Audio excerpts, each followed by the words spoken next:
Automobiles have become indispensable to our daily lives.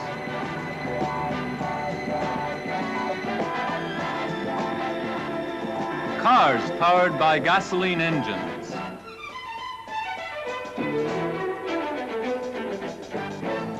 Diesel-powered passenger cars and trucks.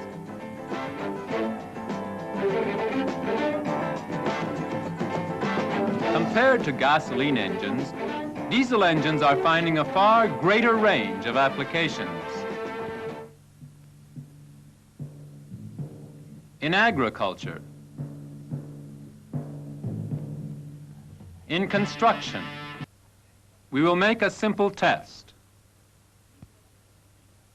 Atomized gasoline is taken into a cylinder which has a nickel chrome wire inside, and a ball is placed on top of the cylinder.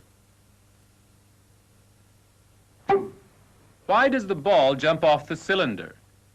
This is because atomized gasoline is ignited within the cylinder, forming combustion gases, which expand and force the ball out.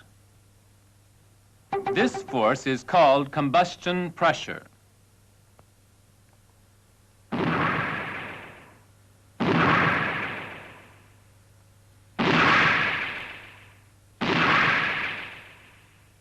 Utilizes fuel combustion pressure to operate pistons and obtain an output. This principle applies to both gasoline and diesel engines.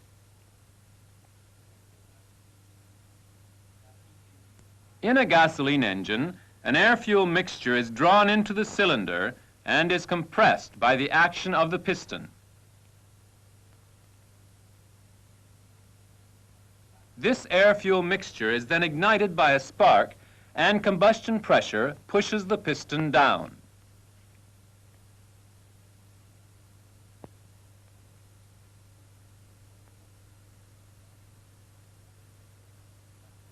A spark plug is necessary to ignite the air-fuel mixture.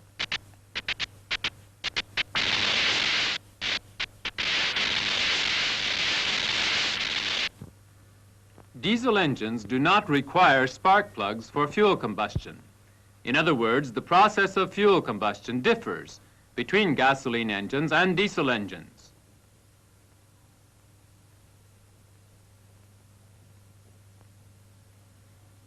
How can the fuel be ignited without a spark?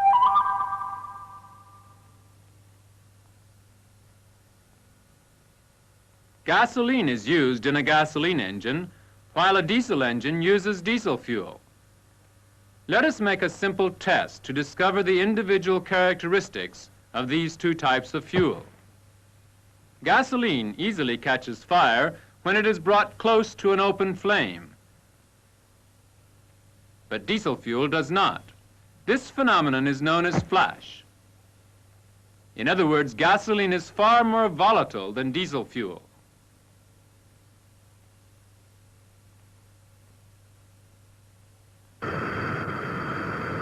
Let us make another test and see what will happen when diesel fuel is dripped onto a plate heated by a gas burner. Diesel fuel ignites spontaneously when it touches the hot plate. This phenomenon is known as self-ignition.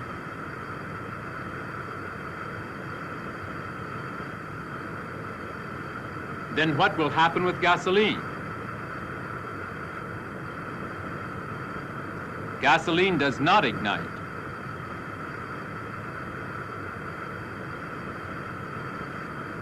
Gasoline requires a higher temperature for spontaneous self-ignition, and this means that diesel fuel has a higher self-ignitability.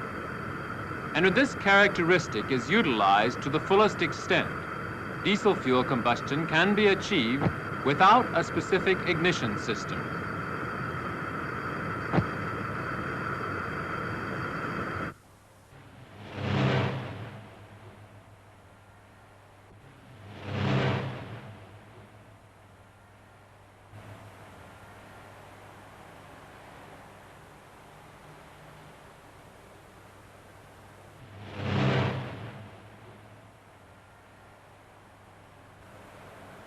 Have you ever noticed that the valve nozzle gets hot when pumping air into a bicycle tire?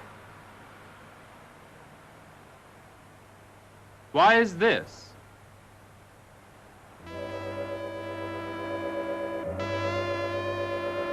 The temperature of air within a cylinder reaches 450 degrees centigrade when it is compressed to a ratio of 10 to 1. And the still higher temperature of 550 degrees centigrade is reached when the compression ratio is increased to 15 to 1.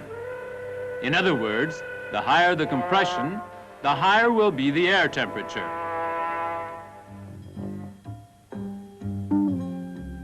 Diesel engines operate on this principle. Air alone is drawn into the cylinder and compressed to achieve a high temperature. Then fuel is injected into this air. Contact with high temperature air ignites it, and the resulting expansion of the combustion gases exerts a pressure on the piston head. Compression self-ignition, the principle on which the diesel engine operates.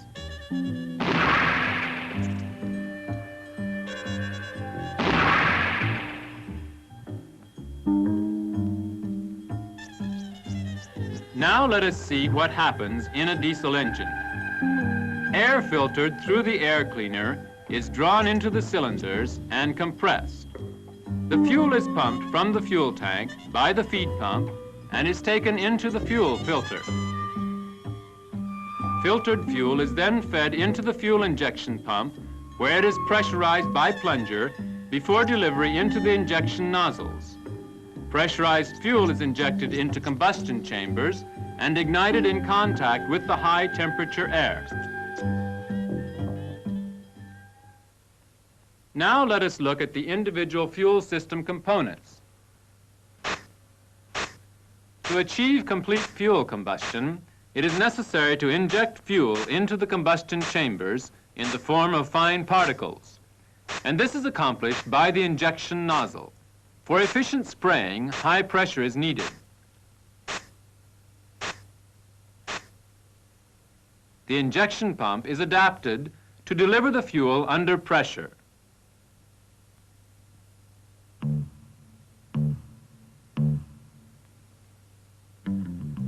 Fuel is pumped into the fuel filter by the feed pump.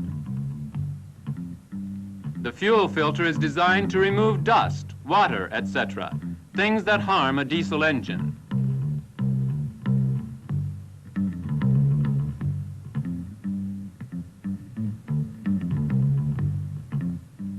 Fuel reaching the injection pump is pressurized before it is injected via the injection nozzles. The feed pump, the fuel filter, the injection pump, and the injection nozzles are the important parts of the diesel engine fuel system.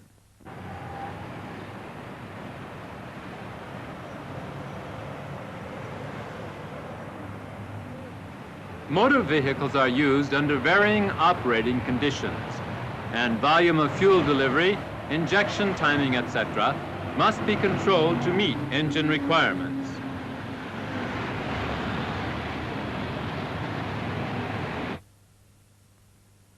The governor is a device which controls the volume of fuel injection in correspondence with the amount of foot pressure applied to the accelerator pedal, and the timer controls fuel injection timing.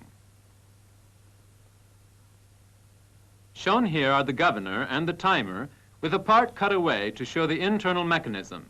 This is the governor. This is the timer.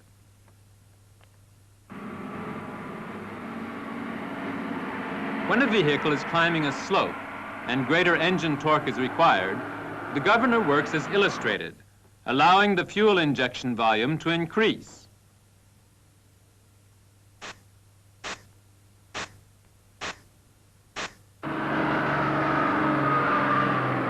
In a diesel engine, a metered volume of fuel is injected into the compressed air in the combustion chamber to effect complete fuel combustion, so that the amount of carbon monoxide and hydrocarbon in the exhaust gases is relatively small.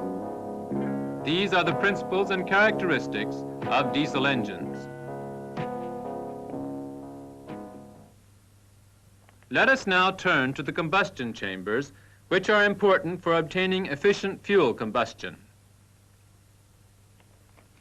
Diesel engine combustion chambers can be classified into the following three general groups: direct injection type, pre-combustion chamber type, swirl chamber type.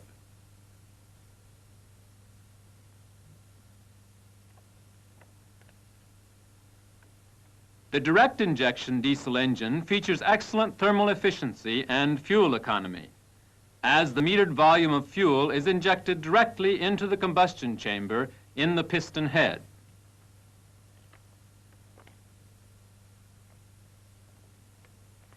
In a pre-combustion chamber diesel engine, the fuel is combusted within the pre-combustion chamber before it is taken into the main combustion chamber.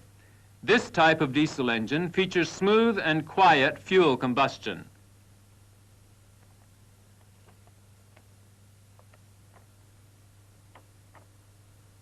The swirl chamber diesel engine is similar to the pre-combustion chamber diesel engine in design, but has a relatively larger chamber in which air is swirled and compressed, and fuel is injected directly into the swirl. This type of engine has a high combustion velocity and is suited to high-speed operation.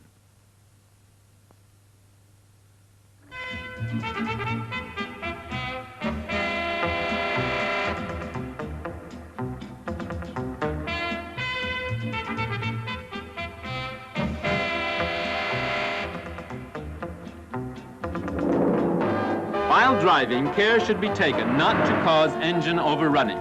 The term overrunning refers to a condition in which the engine is run at a speed beyond maximum allowable speed. To avoid overrunning and the resulting damage to vital engine components, control your speed, particularly when coasting with the engine brake on. On some models, a label showing maximum allowable speed in each gear is installed in the driver's compartment, and its recommendations should be followed closely.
Run out of fuel? When the engine stalls due to lack of fuel, it cannot be restarted by merely filling the tank, because air is drawn into the fuel circuit.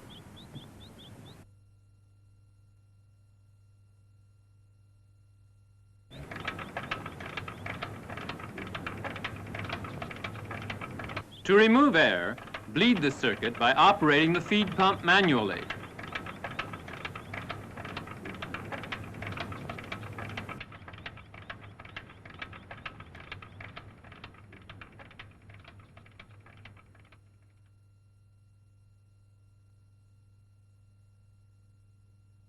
Since the diesel engine incorporates a fuel injection pump consisting of precision finished parts to which dust and water are detrimental, it is important to have the fuel filter serviced regularly. It is also important to use high-quality engine oils specified for diesel engines.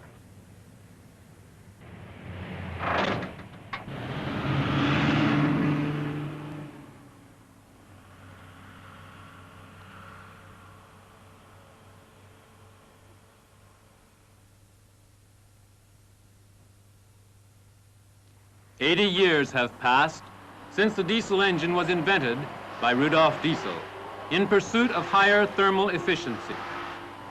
Research and development have continued to create lighter weight, more compact, higher speed, higher output, lower noise, and lower fuel consumption diesel engines. And the time has come to take a new look at the broad range of use possibilities for the diesel engine. Compact yet high-speed and high-output diesel engines are now being used not only for heavy-duty vehicles, but also for light-duty trucks and passenger cars.